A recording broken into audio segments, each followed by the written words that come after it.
To understand the complexities and contradictions in his personality, you have to go back to the very beginning, to Budapest, where George Soros was born 68 years ago to parents who were wealthy, well-educated, and Jewish.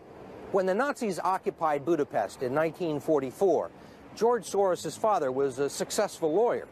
He lived on an island in the Danube and liked to commute to work in a rowboat. But knowing there were problems ahead for the Jews, he decided to split his family up.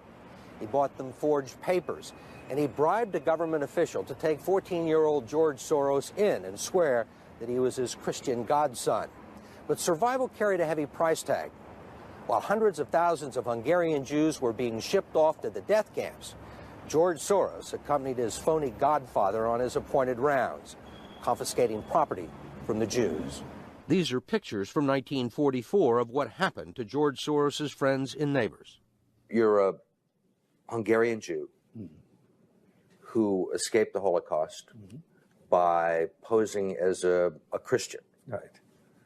And you watched lots of people get shipped off to the death camps. Right. I was 14 years old. And I would say that that's when my character was made. In what way?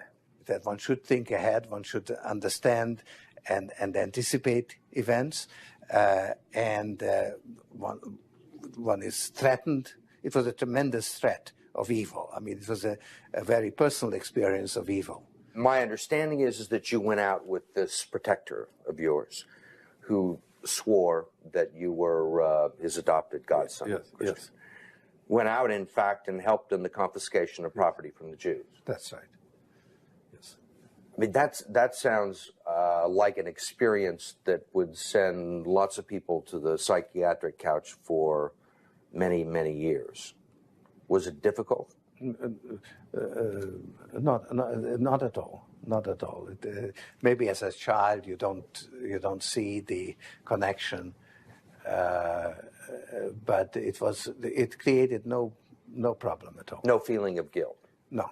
For example, that I'm Jewish, and here I am watching these people go. I could just as easily be there. I should be there.